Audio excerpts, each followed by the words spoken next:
John, and those are two strongest role models that she had. So I feel like obviously she's not going to be her own father and fill her father's shoes, but she tries to kind of put herself into Oliver's shoes, and not necessarily in the best way possible either.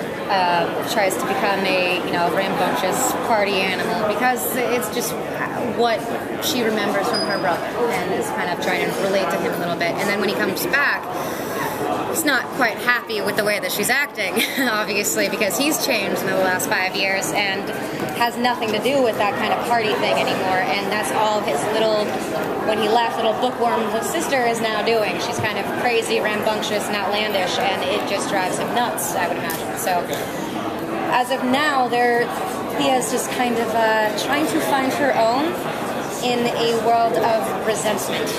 There's a little bit of recreational drug use in the pilot as well. Yes, there is. I mean, she's, like I said, she's rambunctious.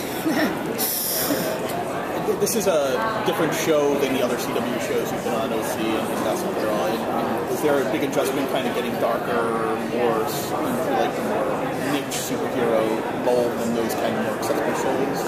Yeah, I mean, this character is a lot more layered than anything else. There's just so much in the background as well as so much going on in the moment with her that it's definitely a lot dressed. Like, people have always been asking me, like, you're playing his little sister again, or you're playing the Atlantis teenage girl again. Oh, how is that? Touche, again. But no, it's actually, Thea to me is a completely different person, because she comes from she comes from a similar wealth realm, but the family dynamic is completely different.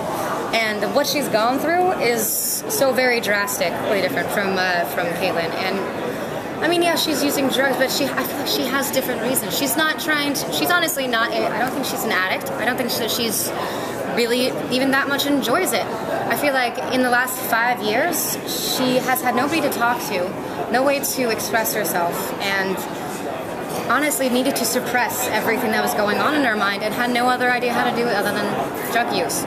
I don't think it was anything to really necessarily act out or get attention. It was really just to suppress what is going on inside of her brain.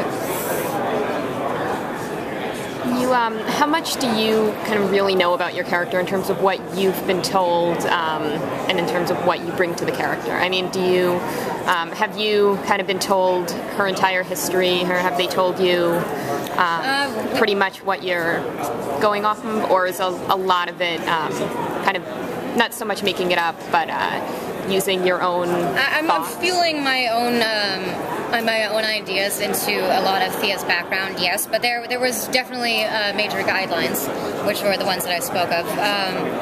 And we just kind of piece it together. I feel like we're all still working on her a little bit, because I mean she's got a lot of work for her. A lot to do with that girl.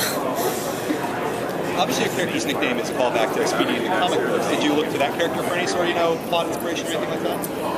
I did, actually, and not that I'm allowed to do anything about it or say anything about it necessarily, because even I'm still completely in the dark. I have no idea when it's going to happen, or even if it will. I mean, there's a lot of hints towards it, so fingers crossed. I would love to pick up a bow and arrow and start kicking some ass. Love it. Has anybody ever showed you there's a very classic comic book cover where we actually... Yeah, I've seen it. And I would love to do it, man. I would love to put on that red and yellow.